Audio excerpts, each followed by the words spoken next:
माँ दुर्गा के 9 रूपों की कथा। माँ दुर्गा के 9 रूपों की कथा संसार को यह संदेश देती है कि शक्ति ही सृष्टि का आधार है।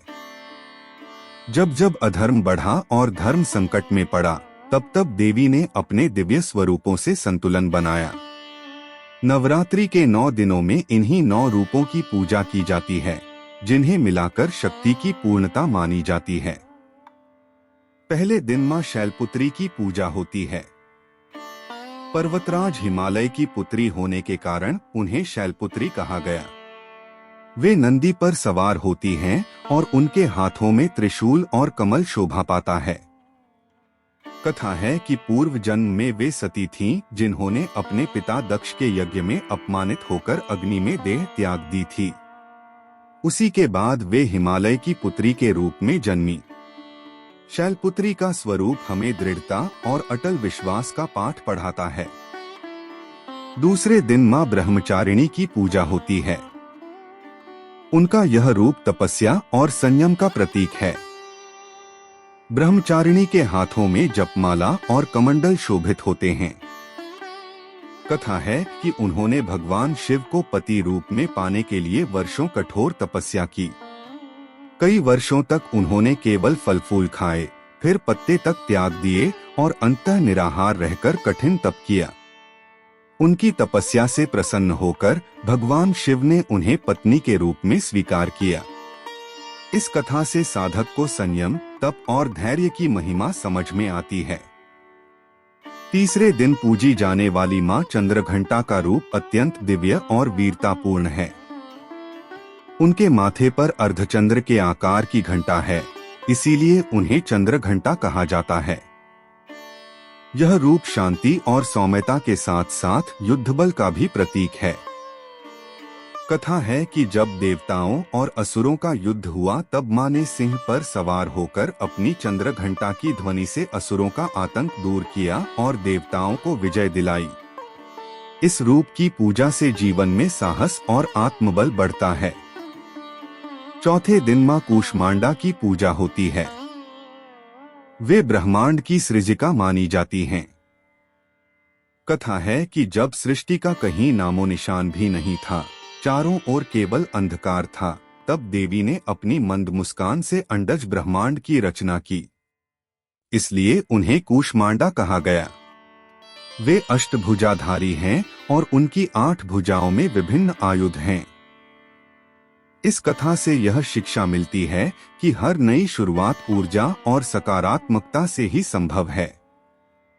पांचवें दिन मां स्कंदमाता की पूजा होती है। वे भगवान कार्तिकेय की माता हैं।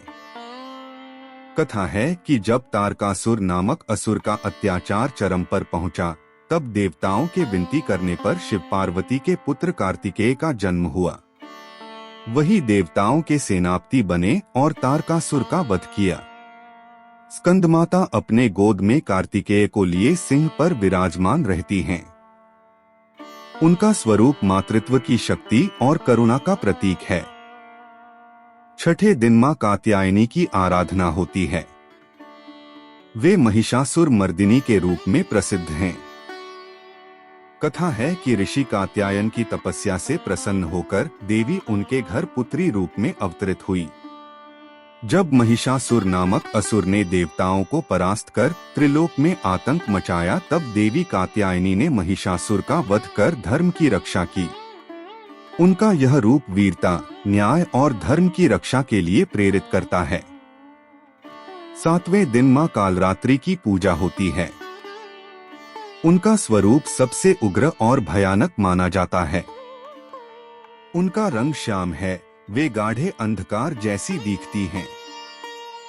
कथा है कि जब शक्तिशाली असुरों ने देवताओं को आतंकित किया, तब देवी ने अपना कालरात्रि रूप धारण किया और असंख्य राक्षसों का नाश किया।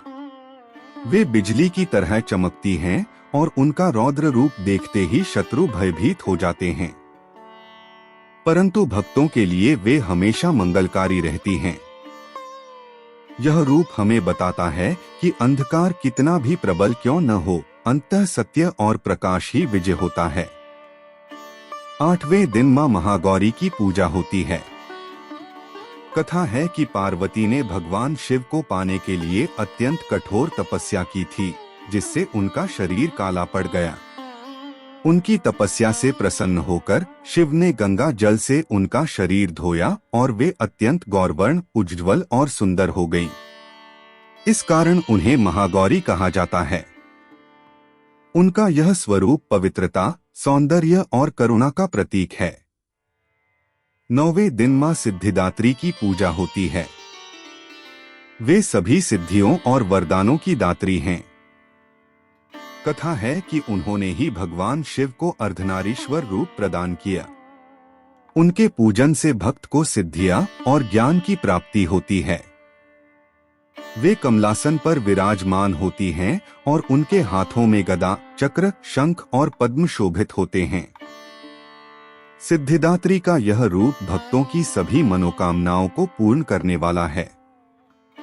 इन 9 रूपों की सामूहिक शक्ति से ही मां दुर्गा की पूर्णता प्रकट होती है। नवरात्रि के 9 दिनों में क्रमशः इनकी पूजा कर भक्त शक्ति, भक्ति, ज्ञान और सिद्धि प्राप्त करता है। शैलपुत्री से लेकर सिद्धिदात्री तक की यात्रा साधक को यह सिखाती है कि जीवन में तपस्या, साहस, सृजन, मातृत्व, वीरता, उग्रता, पवित्रता और वरदान all मिलकर ही पूर्णता देते हैं। मां दुर्गा के इन 9 स्वरूपों की कथा हमें यह समझाती है कि जब तक हम भीतर की शक्ति को पहचानकर उसे साधते नहीं हैं, तब तक जीवन अधूरा है। परंतु एक बार यदि हम अपनी शक्ति को जागृत कर लें, तो संसार का कोई भी संकट हमें परास्त नहीं कर सकता।